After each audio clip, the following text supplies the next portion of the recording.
روزہ رکھا ہوا ہے، نفلی روزہ رکھا ہوا ہے. کہتے میں اور پریشان ہوا، میں نے فوری طور پہ سوال کیا کہ اب تو کدھر جائے گا؟ تو کہنے لگا اب میں کہیں نہیں جاؤں گا، میرے ایک دن کا خرچہ میرے ماں باپ نے جو ڈیوٹی لگائی ہے وہ 3 دینار ہے، پورا ہو گیا ہے. اب میں باقی جو وقت بچے گا یا قرآن پاک کی تلاوت کروں گا یا محمد عربی پہ درود و سلام پڑھوں گا. میں نے کہا افطاری کر لینا. کہنے لگا مجھے مسجد بتا دو، میں جا کے اللہ اللہ کرتا ہوں، مجھے شام کو لے آنا. افطاری ہمارے ساتھ اس کی طے ہو گئی، مسجد چلا گیا. مغرب بعد لینے گیا تو کہنے لگا عشاء کے بعد آنا. اب تو میں نے پانی سے افطار کر لیا، کھانا کھانے جاؤں گا تو جماعت رہ جائے گی. کہتے ہیں عشاء کے بعد میں لایا، اس کو کھانا کھلایا. رات گہری ہو گئی تو میں نے کہا تو سو نہیں جاتا؟ کہنے لگا کوئی عرض نہیں، کبھی دور مزدوری کرنے نکل جاؤں تو رہ بھی جاتا ہوں، گھر والوں کو پتا ہے. کہتے میں نے مسافر خانہ کھولا، یوں سمجھیے ڈرائنگ روم بیٹھک میں نے کھولی، اس کو سلا دیا. میں اور میری بیوی اپنی معذور بیٹی کو روٹی دینے گئے اور ہم نے جا کے اس کو کھانا کھلایا جو ٹانگوں سے معذور تھی، اور ساتھ کہا کہ بیٹی آج بڑا پرہیزگار جوان ہمارا مہمان ہے، آج چڑھتی جوانی اور تقوی کی روشنی اس کے چہرے سے چمکتی ہے. کیا بات ہے، بڑے ہی اچھے گھرانے کا تربیت یافتہ ہے. کہتے ہیں بچی کو کھانا کھلا کے لوٹے، اپنے کمرے میں سو گئے، بیٹی اپنے کمرے میں لیٹ گئی. ترس گئے تھے کہ بیٹی قدموں پہ چلے. تہجد کا وقت ہوا تو دروازے پہ دستک ہوئی. بڑی بے چینی کے ساتھ اٹھے میاں بیوی، کون ہے؟ بیٹی کی آواز آئی ابا جی دروازہ جلدی کھولیں. کہتے ہیں کلیجے پھٹنے لگے، ذہن بکھرنے لگے. سوچے ہیں کہ وہ 2-1 منٹ ہمارے اوپر پہاڑ بننے لگے. دروازہ کھولا تو وہ بیٹی جس کے لیے ترس گئے تھے کبھی چلے گی، وہ اپنی ٹانگوں پہ کھڑی ہے. کبھی دوڑ کے ادھر جاتی، کبھی دوڑ کے ادھر آتی. بیٹیاں پریشانی کا فون کر دیں تو پھر بھی آنسو نکل آتے ہیں، اور بیٹی گھر میں خوشی آ جائے تو پھر بھی ماں باپ رو کے ہی شکر ادا کرتے ہیں. ان کے لیے روتے ہی رہتے ہیں. کہتے میں تڑپ گیا. بیوی بھی رونے لگی، بیٹے یہ کیا ہوا؟ ہم تو مایوس ہونے لگے تھے معاذ اللہ کہ اب تو ٹھیک نہیں ہوگی، کیا ہوا؟ کہنے لگے ابا جی اماں جی آپ نے بتایا نا نیک جوان آیا ہے، نیک آیا ہے. تو میں آپ چلے گئے تو میرے دل میں خیال آیا اے اللہ اگر وہ واقعی نیک ہے تو اس کے صدقے مجھے شفائی عطا فرما دے. یا ایھا الذین آمنوا اتقوا اللہ وابتغوا الیہ الوسیلہ، اے اللہ صحت ہی دے دے. کہتے ابھی میری دعا بھی پوری نہیں ہوئی کہ میرا وجود حرکت کرنے لگا، اور یہ دیکھو میں اٹھ کے کھڑا ہو گئی ہوں. کہتے ہیں ہم لوگوں نے یہ دیکھا تو بھاگے اس کے کمرے کی جانب. جب دروازے پہ ہاتھ رکھا تو دروازہ کھل گیا. آگے گئے تو پلنگ خالی تھا، ایک رکا چھوڑ گیا ہے.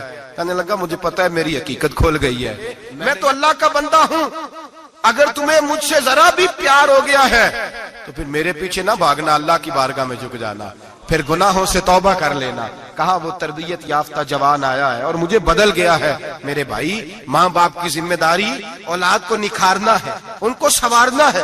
روزی روٹی کی ذمہ تو اللہ تبارک و تعالی نے لیا ہوا ہے. جو ڈیوٹی اللہ کی تھی وہ معاذ اللہ ہم نے اپنے ذمہ لے لی ہے. اولاد کو رزق حلال کی تربیت کریں، انہیں حکم دیں کہ وہ ہاتھ نہ پھیلائیں، انہیں کہیں کہ وہ محنت کر کے کھائیں، لیکن اصل تو ان کا اخلاق سنوارنا ہے. بچے ہمارے ان کی پوزیشن اتنی خراب ہو جاتی ہے، ہم لاڈ پیار میں اتنا ضدی کر لیتے ہیں. جب جس بچے کا ماں باپ کے ساتھ گزارا نہیں، بتلائیے وہ بیوی کے ساتھ گزارا کرے گا؟ جس کا ماں باپ کے ساتھ وقت نہیں گزرتا وہ بہن بھائیوں کے ساتھ گزارے گا؟ جس کا ماں باپ کے ساتھ وقت نہیں گزرتا وہ کولیگز کے ساتھ وقت گزارے گا؟ کس طرح وہ اپنے آپ کو، میرے نبی کریم سید عالم صلی اللہ علیہ وسلم نے ڈیوٹی لگائی کہ ماں باپ اپنے بچے کی تربیت کریں، انہیں اللہ سے جوڑیں. تکلیف میں وقت گزارا جناب اسماعیل نے. ایک روایت ایسی بھی ملتی ہے کہ 13 سال حضرت ابراہیم پلٹ کے گئے نہیں بیٹے کا پتہ لینے، لیکن جب بھی بیٹے نے ماں سے باپ کے بارے میں پوچھا کہ میرے والد کیوں نہیں آتے تو ماں نے ایک ہی لفظ کہا، بیٹے جناب ابراہیم اللہ کے نبی ہے اور اللہ کے حکم سے ہمیں چھوڑ گئے ہیں. ایسی تربیت، ایسی ٹریننگ بچے کے ذہن کو بدل ڈالا، اسے اللہ والا بنا لیا. اور ہمارے مفسرین نے بحث کی ہے کہ جناب اسماعیل جو اللہ کی راہ میں قربان ہونے کو تیار ہو گئے، ان کے سینے میں جو رب کریم کا اتنا پیار موجزن ہوا کہ وہ گردن کٹانے پہ تیار ہو گئے. تو فرماتے ہیں یہ تربیت جناب ہاجرہ کی تھی، یہ ٹریننگ حضرت وہ فیضان نظر تھا، یہاں کے مکتب کی کرامت تھی. سکھائے کس نے اسماعیل کو آداب فرزندی؟ میرے بھائی یہ جناب ہاجرہ نے تربیت دی. ایک بہت بڑے محدث ہیں، اتنے بڑے محدث ہیں کہ میرے نبی کریم کی مسجد نبوی میں وہ حدیث کے استاد رہے. حضرت ربیعہ بن عبد الرحمن نبی پاک کی مسجد نبوی میں حدیث کے استاد ہوئے. اور حضرت حسن بصری جو جناب علی کے شاگرد ہیں وہ بھی حضرت ربیہ کے شاگرد ہوئے. حضرت امام مالک جو 70 سال تک مدینہ اور مکہ میں حدیث پڑھاتے رہے وہ بھی حضرت ربیہ کے شاگرد ہیں. ان کے والد کا نام تھا عبد الرحمن فروغ. تاریخ بغداد میں لکھا ہے کہ بنو امیہ کے دور میں تابعین کے زمانے میں جناب عبد الرحمن بن فروغ گھر سے چلے گئے. ایک روایت ہے بچہ چھوٹا تھا, ایک روایت ہے بچہ ابھی ماں کے پیٹ میں تھا, جہاد کرنے چلے گئے. اس دور میں یہ جہاد ہوتا تھا کہ ایک علاقہ فتح کیا تو مسلمان اگلے علاقے میں چلے گئے, اگلا فتح کیا تو اگلے علاقے, ایک کے بعد دوسرے لوگ پلٹ کے نہیں آتے تھے. حضرت عبد الرحمن گئے 30,000 دینار بیوی کو دے گئے, کہنے لگے سنبھال کے رکھنا. اور جہاد کرنے نکلے تو 27 سال تک گھر ہی نہیں آئے, اور 27 سال کے بعد آئے تو حضرت ربیہ محدث بن چکے ہیں, مسجد نبوی میں حدیث کے استاد ہیں, بیٹا بہت بڑا شیخ بن گیا.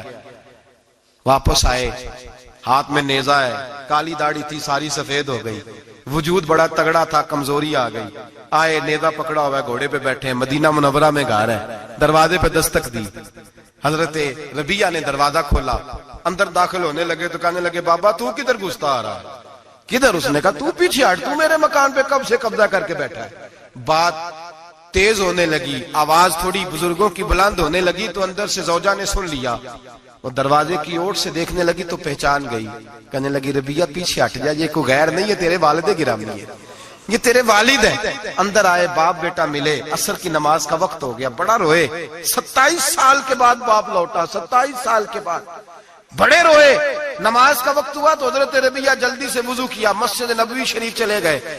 جناب عبد الرحمن فروغ نے بھی کھانا وانا کھانا تھا, کھانا کھانے بیٹھے تو حکم دیکھے شوہر کیا کرتا ہے. یہ نہیں پوچھا کہ 27 سال حال کیا رہا, پوچھنے لگے میں تجھے 30,000 دینار دے گیا تھا, وہ کدھر ہے؟ تو زوجہ کہنے لگی کھانا کھا لو, عصر کی نماز پڑھ کے آؤ, پھر بتاتی ہوں پیسے کہاں ہیں. آپ کی رقم بڑی اچھی جگہ پہ محفوظ ہے. کہتے ہیں میں نماز پڑھنے مسجد گیا, عصر کی نماز کے بعد میرے نبی پاک کے منبر پر ایک نوجوان بیٹھا ہے. گھر میں تو ان کا انداز ٹوپی پہننے کا تھا نا, سادے عام لباس میں, مسجد نبی میں جبہ پہنا ہے, سر پہ امامہ ہے, خوبصورت لب و لہجے میں رسول اللہ کے منبر پر بیٹھ کر, نبی پاک کے منبر پر بیٹھ کر. پتہ نہیں آپ کو اس بات کی لذت نصیب ہو رہی ہے کہ نہیں, عام جگہ نہیں, نبی پاک کے حضور کے منبر پر بیٹھ کر نبی پاک کی حدیثیں سنا رہے ہیں. اتنا بڑا مقدر. کہتے حضرت امام مالک جیسے لوگ, خواجہ حسن بصری جیسے لوگ کاغذ قلم لے کے حدیثوں کی سماعت کر رہے ہیں, ان سے درس لے رہے ہیں. جناب عبد الرحمن کہتے ہیں میری نظر اٹھی, کچھ بوڑھا ہو گیا تھا, کچھ اس وقت وہ ٹوپی میں سادے لباس میں تھے, پہچان نہ پایا. ایک شخص سے پوچھا یار ہے تو جوان پر اس کے چہرے کی نورانیت میرے دل کو بھا گئی ہے تو جوان پر اس کا حدیثیں بیان کرنے کا انداز میری طبیعت کو گھائل کر گیا. یہ کون ہے جو نبی پاک کی مسجد میں بیٹھ کے حدیثیں بیان کر رہا ہے؟ تو کہتے ہیں امام مالک کہنے لگے بابا جی چپ کر جاؤ, ہمارے استاد کے بارے میں اونچے لب و لہجے میں بات نہ کرنا, دیکھتے نہیں کتنے کتنے لوگ بیٹھے ہوئے خاموشی سے. تو میں نے کہا مجھے بھی تو بتا دو نا ہے کون.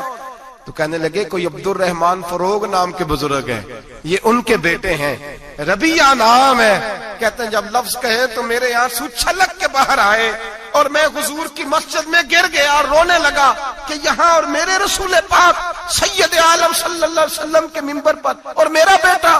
کہتے ہیں میں تڑپ کے گھر گیا اور گھر جا کے میں نے اپنی بیوی کو جب دیکھا تو میرے آنسو نکل گئے. میری بیوی سمجھ گئی کہ یہ میرے محدث بیٹے کو دیکھ آیا ہے. کہتے ہیں بیوی رو کے کہنے لگی میں نے آپ کے 30,000 دینار آپ کے بیٹے کو مصطفیٰ کریم کی حدیث کا استاد بنانے میں خرچ کر دیا. میں نے وہ 30,000 دینار خرچ کر دیے, 30,000 دینار آپ کا بیٹا میں نے. تو کہتے ہیں میں اپنی بیوی کی طرف دیکھنے لگا, میں نے کہا قربان جاؤں, میں اگر اللہ کے دین کے رستے میں تھا تو نے میرے ساتھ نیکی کی ہے, میرا بیٹا بھی دین کے رستے پہ لگا دیا.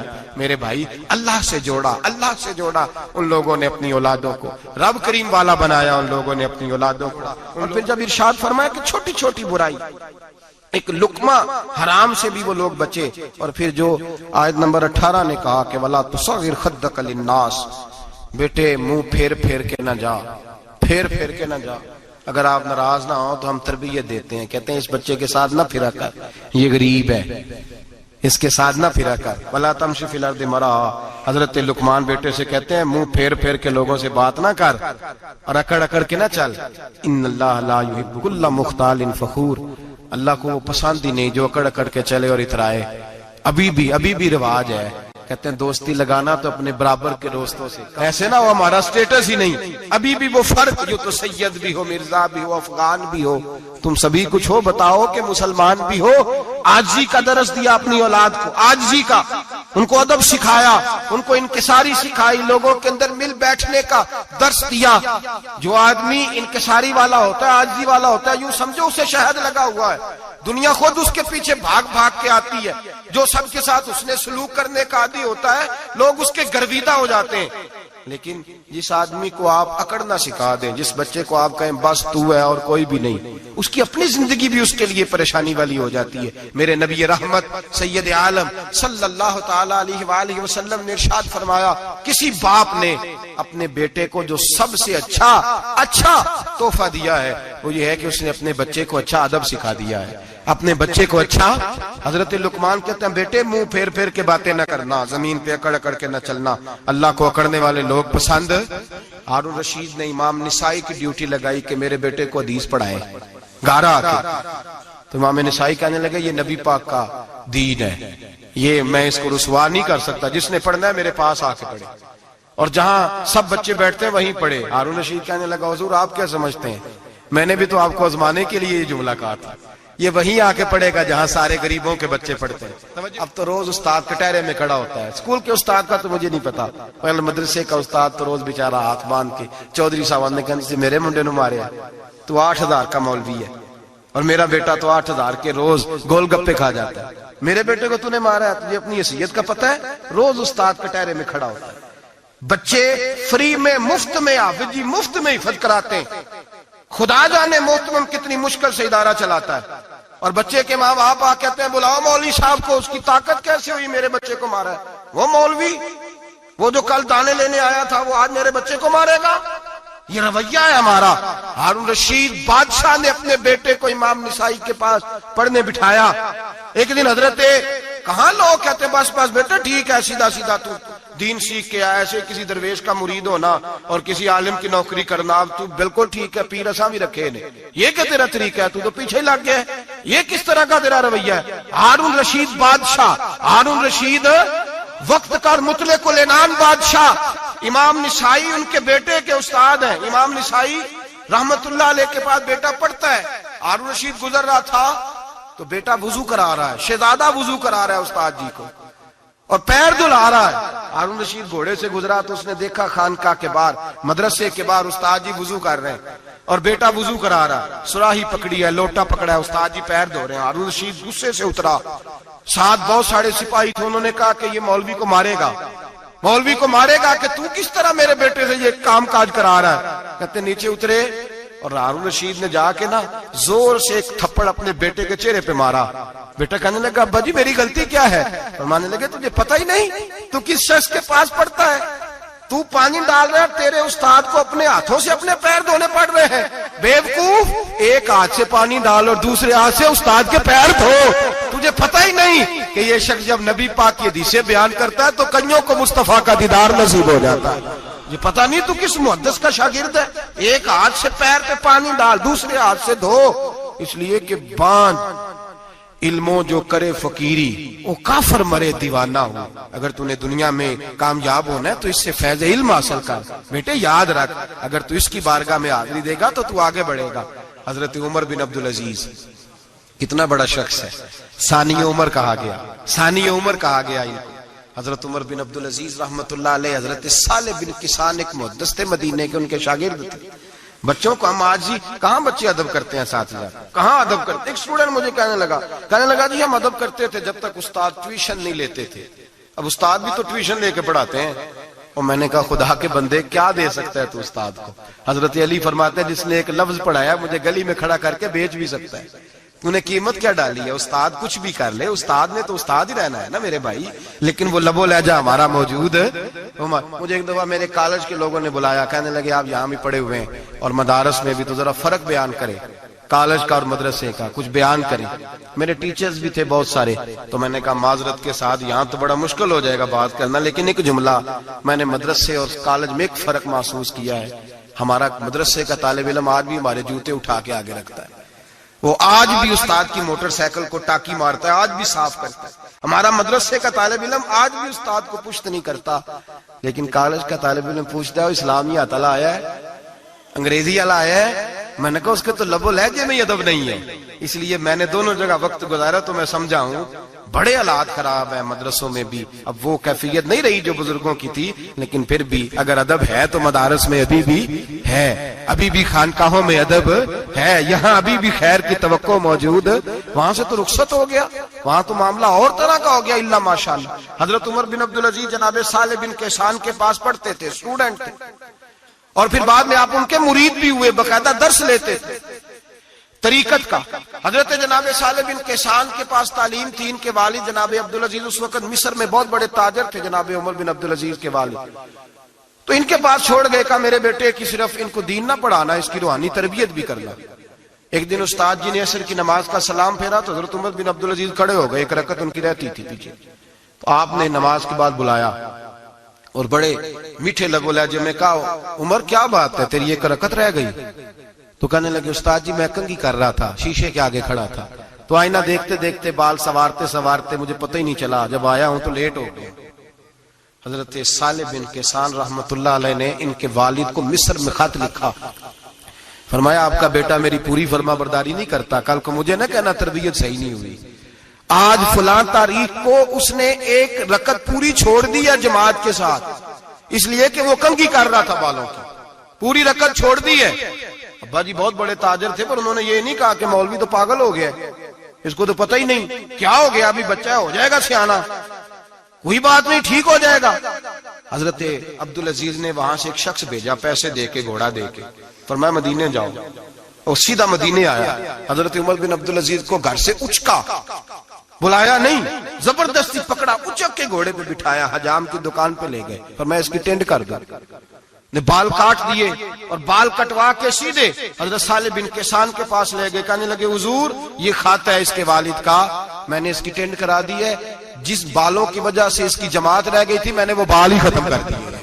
تو اس کے والد کہتے ہیں آپ ذرا ذرا سے بھی بات، ایک ذرہ برابر بھی بچے کے اندر ہم کوتاہی برداشت، ہم اسے سنوارنا چاہتے ہیں، معاشرے کو دینا چاہتے ہیں، ہم ایک خوبصورت انسان بنانا چاہتے ہیں۔ تو حضرت لقمان کہنے لگے بیٹے تو چہرہ رخسار بدل بدل کے لوگوں سے بات نہ کر، اکڑ کے نہ چل، اس لیے کہ اللہ کو اکڑنے والے پسند، تو کیا کر وقصد فی مشی کا وغضض من صوتک، درمیانی چال چل، آواز کو پست رکھ۔ ہم اپنے بچوں کو میانہ روی کا درس نہیں دیتے۔ اگر کسی کے پاس بہت زیادہ پیسے ہیں تو وہ بس کہتا ہے میرا بیٹا، میں نے سارے لاڈ دیکھے ہیں، میں نے ہر خواہش پوری کی ہے، یہ تو کوئی عقل مندی کی بات نہیں۔ ضرور خواہشات پوری کریں، اگر ہیں تو کنجوسی کرنے سے منع کیا نبی پاک صلی اللہ علیہ وسلم، لیکن بچے کو معتدل رکھیں، اسے دھوپ اور چھاؤں دونوں کا پتہ ہونا چاہیے۔ اگر زمانے میں کبھی کڑی دھوپ آ جائے تو اسے اندازہ ہو کہ میں نے یہاں کیسے کھڑے ہونا ہے، اس کو درمیانہ اور میانہ روی کا اسے درس دیں، اسے پتہ ہو، وہ نرم دل بھی ہو اور برائی کے مقابلے میں ڈٹ جانے کی طاقت بھی رکھتا ہو۔ بچے کو درمیانہ رستہ، میرے نبی کریم علیہ الصلوۃ والسلام نے فرمایا ما علم نقتصد، جو درمیانی چال چلتا ہے وہ کبھی تنگ نہیں ہوتا، اور خیر الامور اوسطها، سب سے بہترین رستہ وہ ہے جو درمیانہ ہوتا ہے، اس میں افراط و تفریط نہیں ہوتی۔ بچوں کو درمیانہ پن سکھائیں، ان کو ان کے لب و لہجے کے اندر ایسا مزاج پیدا کریں کہ جس کے اندر وہ اپنی دنیا کے اندر بڑے سنور کر، بڑے نکھر کر وہ ترازو لے کے نکلیں تو وہ پورے عدل کے ساتھ اپنی زندگی گزاریں۔ اور فرمایا وغضض من صوتک، آواز کو پست رکھ، چلا چلا کے نہ کبھی بچوں سے بات کریں اور نہ کبھی بچوں کی بات سنیں۔ بچوں کے لب و لہجے میں ٹھہراؤ ہونا چاہیے، ان کی آواز کا بھی ادب ہے، ان کی آواز، ان کو بولنے کا بھی ڈھب سکھائیں، ان کو بتلائیں کہ تم نے گفتگو کیسے کرنی ہے۔ اس لیے کہ ارشاد فرمایا ان انکر الاصوات لصوت الحمیر، بے شک سب سے بری آواز گدھے کی آواز ہے۔ اللہ سمجھنے کی توفیق عطا فرمائے۔ آخر دعوانا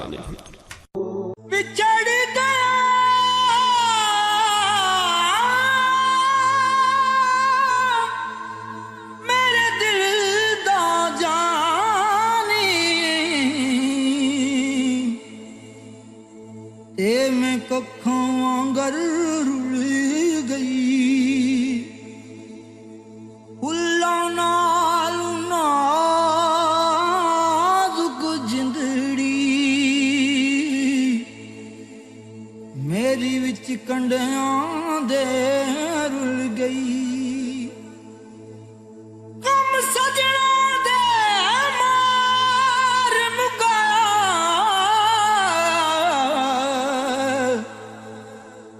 ਤੇ ਮੈਂ ਅਥਰੂ ਬਣ ਕੇ ਡੁੱਲ ਗਈ।